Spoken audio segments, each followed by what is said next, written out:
BA Hindi साहित्य की कक्षा में मैं मनीष नैनीवाल, सहायक आचार्य, आप सभी का स्वागत करता हूँ।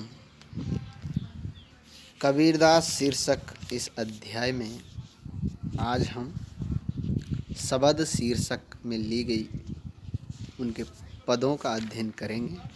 इससे पूर्व हमने साखियों का अध्ययन किया है। अब इस अध्याय में उनके कुछ पदों को शामिल किया गया है जो शब्द शीर्षक में लिए गए हैं। तो आइए आज हम उनका पहला शब्द या पद का अध्ययन करते हैं। पहला पद जो बहुत प्रसिद्ध हैं, पहले भी पढ़ा होगा। एक अचंबा देखा रे भाई, ठाडा सिंह चरावे गाई। पहले पूत पीछे भई माई, चेला के गुरु लागे पाई। जल की मछली तरवर ब्याई, कूता को ले गई बिलाई। बेलही डारी गोनी घर आई, घोरे चढ़ी भैंस चरावन जाई। तली करी शाखा ऊपरी करी मूल, बहुत भांति जड़ लागे फूल। कहे कबीर या पद को बूझे, ताको तीनों त्रिभुवन सूझे।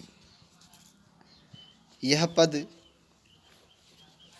कबीरदास द्वारा रचित उलट बांसी शैली का प्रसिद्ध पद है। कबीर ने उलट बांसियों में कई पद रचे हैं। अब उलट बांसी शैली में प्रतीकों का काफ़ी प्रयोग किया जाता है, यानी प्रतीकात्मक अर्थ होता है। एक अर्थ जो शाब्दिक अर्थ होता है और दूसरा प्रतीकात्मक अर्थ जो मुख्य होता है। यानी कबीर का जो मंतव्य है, उस पद को रचने के पीछे का जो मुख्य उद्देश्य है वह प्रतीकार्थ ही होता है। वह दूसरा जो अर्थ है, जो अन्य अर्थ हम निकालेंगे इससे, वही मुख्य अर्थ हैं। कबीरदास ने अधिकतर अपनी जो हठ योग साधना से संबंधित पद रचे हैं, यानी जीव, आत्मा, माया, चेतना, विषयासक्त मन या परमात्मा से संबंधी या जगत जीव से संबंधी जो अपनी साधना से संबंधित पद उन्होंने रचे हैं, उनमें अधिकतर उलटबासी शैली का प्रयोग ही कबीर ने किया है। यानी प्रतीकों के द्वारा अपने जो अभिष्ट अर्थ हैं उसको इन उलटबासी शैली में ही समझाया है। तो यहाँ एक शब्दार्थ होगा, यानी एक अर्थ जो सीधा अर्थ है शब्दों का, शाब्दिक अर्थ, और एक प्रतीकार्थ यानी दूसरा अर्थ जो मुख्य अर्थ भी हैं या जिसे कबीर कहना चाहता है। तो इस पद में भी कबीर अपनी उसी साधना से संबंधित जो बात है, जीव, माया, चेतना आदि से संबंधित जो बात कहना चाहता है, वह इस उलटबांसी शैली में प्रतीकों के माध्यम से कही है।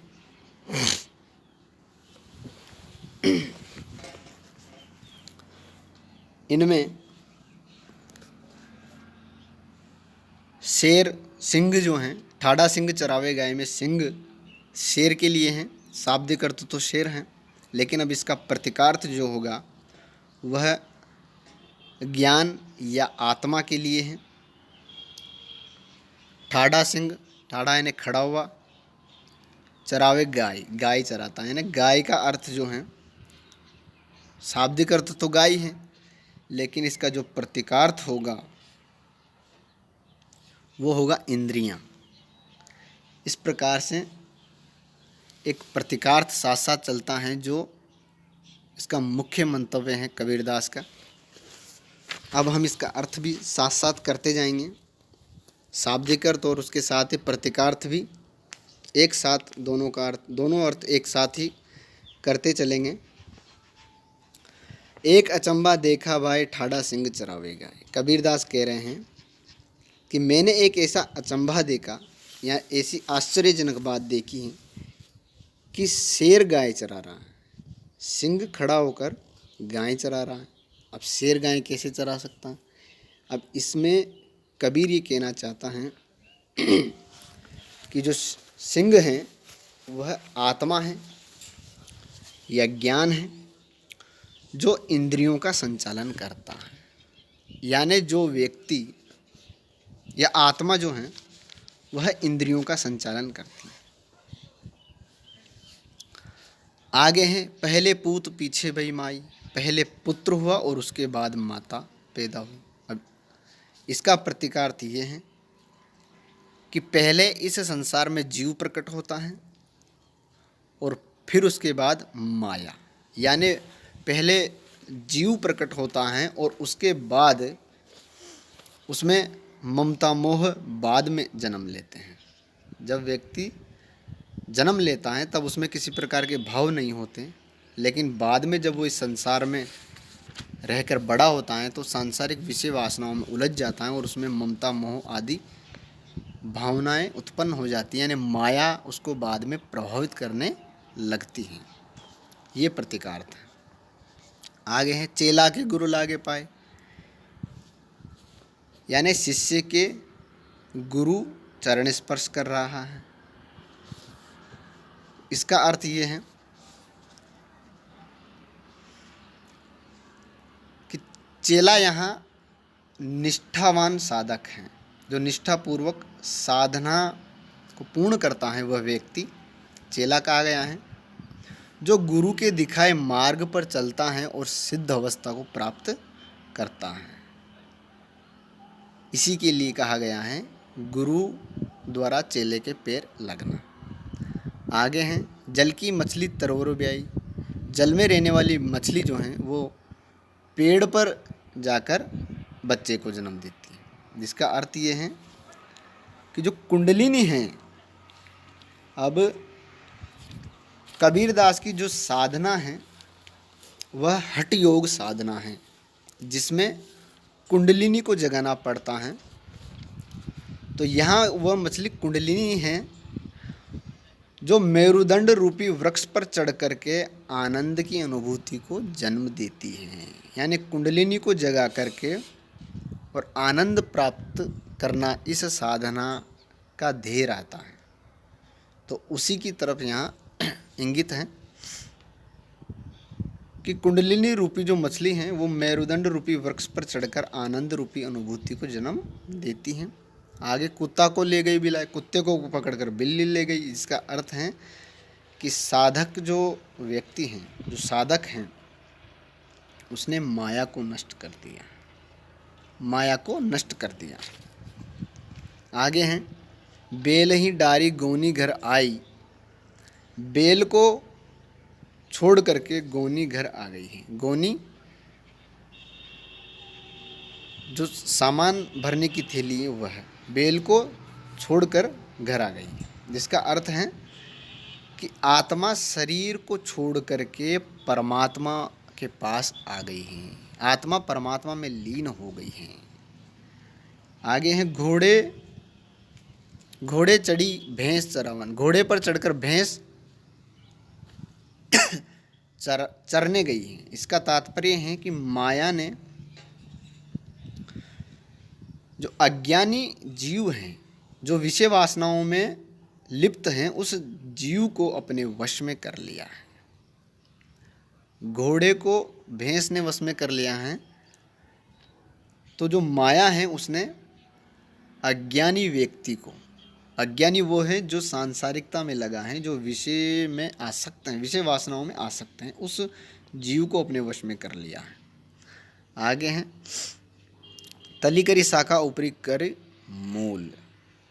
ऐसा वृक्ष जिसके शाखाएं तो नीचे की तरफ हैं और उसका मूल जो है, जड़ ऊपर की तरफ हैं, जिससे तात्पर्य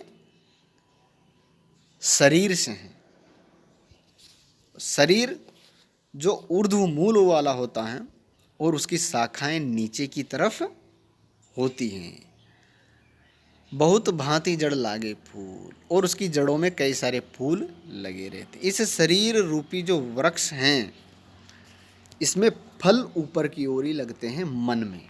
यानी आनंद की जो अनुभूति होती है वह चेतना में, मन में होती हैं। सुख दुख की अनुभूतियाँ मन में होती हैं जो ऊपर की ओर है, और शरीर जो है वह ऊर्ध्व मूल वाला कहा गया है। शाखाएं उसकी नीचे की ओर होती हैं।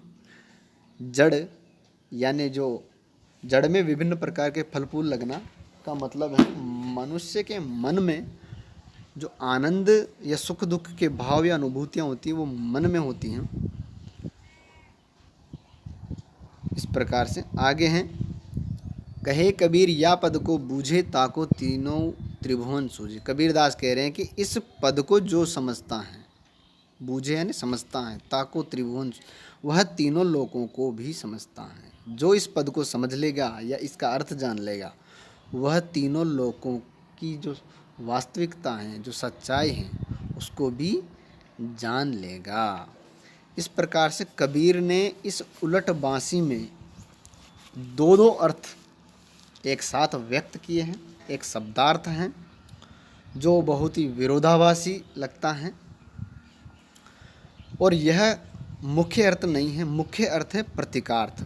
जो इसमें जितने प्रतीक हैं और उनके जो दूसरा अर्थ निकल रहा है वह दूसरा अर्थ ही मुख्य अर्थ हैं। वही कबीर का मंतव्य है। इस प्रकार से उलट बांसियों में कबीर की जो रहस्य भावना है, कबीर की जो साधना पद्धति हैं, कबीर की हठ योग साधना से संबंधित जो बातें हैं, वह कबीर ने इन उलट बांसियों के माध्यम से इन पदों में कही हैं। यहाँ प्रतीकों का प्रयोग हुआ है। जिस प्रकार से इसमें सिंह आत्मा का प्रतीक है और अन्य कई सारे प्रतीक प्रयोग हुए हैं। यह उलटबासियाँ हैं। देखने में या इनका जो अर्थ हैं वो बहुत ही कठिन लगता है। उलटबासियाँ विरोधाभासी होती हैं, क्लिष्ट होती हैं, लेकिन जो इनका प्रतीकार्थ हैं जब हम उनको जान लेंगे तो ये सरल लगने लग जाती है। यह पद हैं, पद शैली में लिखा गया है, जिसको कबीर ने शब्द की संज्ञा दी है। अब इससे आगे के पद या शब्द जो हैं हम अगले वीडियो में पढ़ेंगे। धन्यवाद।